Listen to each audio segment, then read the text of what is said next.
E se existisse um Lego One Piece? É sobre isso que vamos falar hoje. Se você já teve um PS2, você provavelmente já passou por aquele momento mágico de comprar jogo na feira. E os tiozinhos da feira normalmente tinham aqueles caixotes gigantes de fruta que eles colocavam nos CDs. Aí você tinha que vasculhar procurando como se estivesse mexendo num arquivo criminal.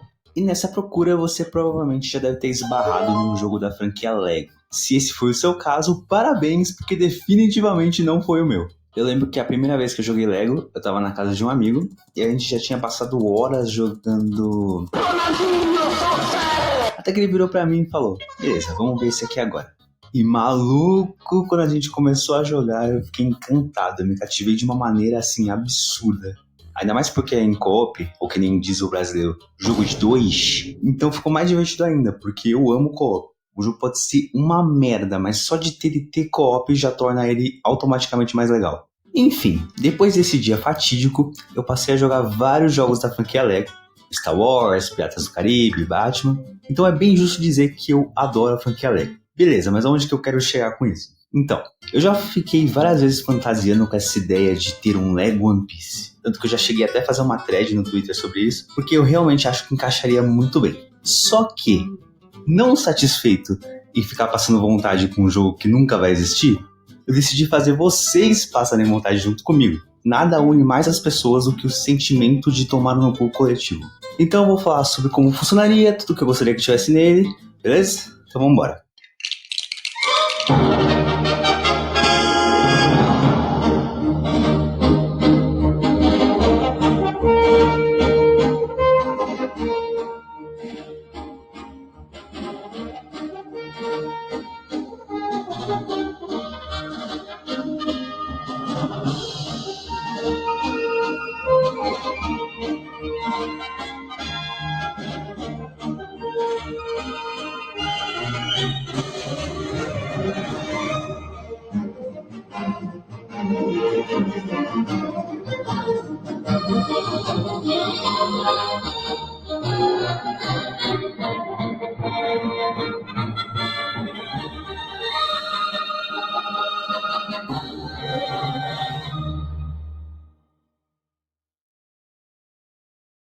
Vai, fala isso, não ficou muito foda. Eu tava vendo aqui na edição, fiquei arrepiado, mano. Cinema. Tá, agora vamos começar de verdade agora. Que fase que tá o Corinthians? A divisão de fases vai funcionar assim. Cada arco vai ser uma fase e cada fase vai ter um boss. Ou seja, se a fase for Alabasta, o boss vai ser o Crocodile. Se a fase for em Skypiea, o boss vai ser o Anel e por aí vai. Seriam no total 23 fases, com o boss final sendo o Kaido. Eu queria colocar a aventura inteira, mas One Piece ainda tá em andamento, então não dá pra colocar ilhas que ainda não apareceram, né? O caralho. Mas vai ter uma fase bônus, que vai se passar em Egghead. Anotem essa informação, porque vai ser importante depois.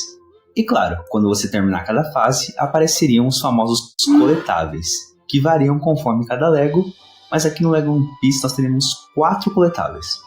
O primeiro é a barra de dinheiro, que se for preenchida completamente te daria o status de verdadeiro pirata, né? Cada jogo tem um nome específico, o nosso é verdadeiro pirata. O segundo é o Mini Kit, que nesse jogo seria um baú do tesouro, porque piratas, né? Então obviamente baú do tesouro. O terceiro seriam cartazes de procurado, que se você encontrasse iriam desbloquear personagens. E se for da marinha, seriam os cartazes de procurado da Cross Guild. E o último seria o Pandaman, que nem no Lego Marvel Super Heroes, que tem um Stanley perdido em cada fase e você tem que encontrar. Aqui seria o Pandaman, porque no próprio mangá você tem que ficar procurando ele até achar. Quem ia querer morar num lugar assim? Essa é a minha casa. Todo Lego tem um lobby, que pra quem não sabe é onde a gente fica quando não estamos dentro das fases. Por exemplo, o porta-aviões da SHIELD, o covil dos vilões, a cantina, etc.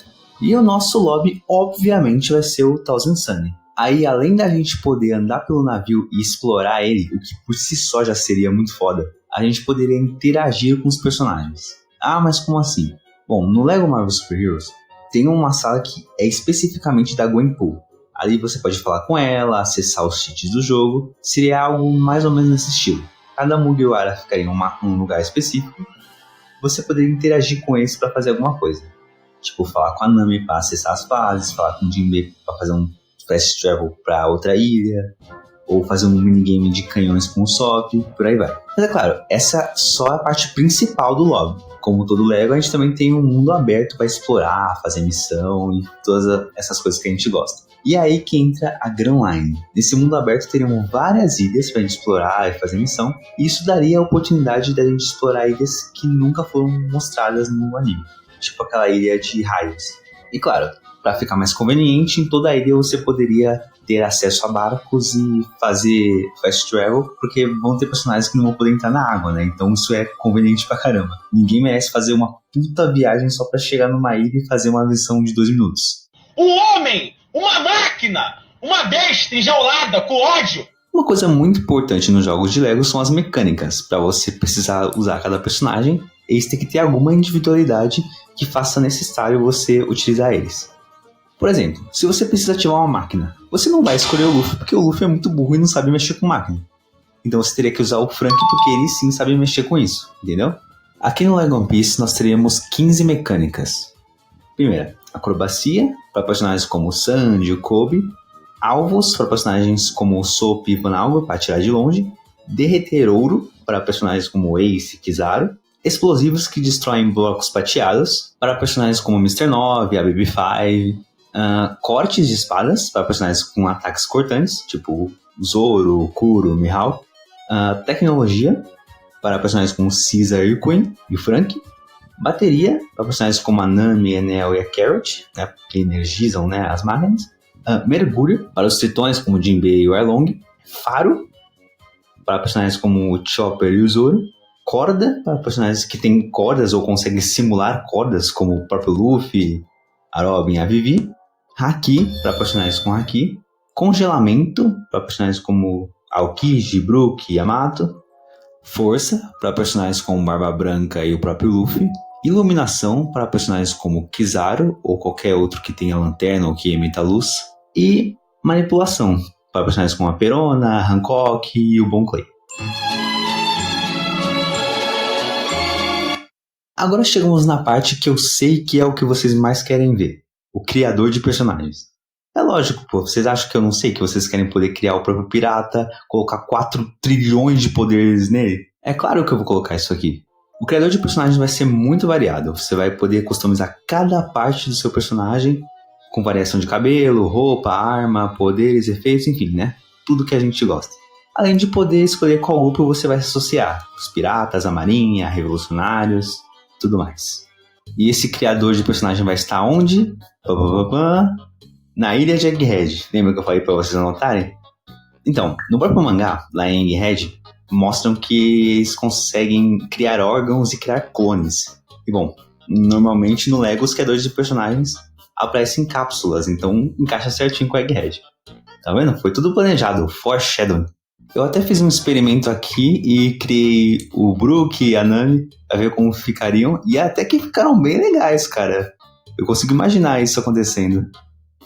Agora que já temos fases, personagens, mecânica, mundo aberto, coletáveis e história, nosso Lego One Piece está praticamente pronto. Né? Imagina que incrível se existisse de verdade, né? Você criar o seu pirata e interagir com os personagens de One Piece. Seria tipo um sonho, né? Eu gostei muito de fazer esse jogo e espero que você tenha gostado também.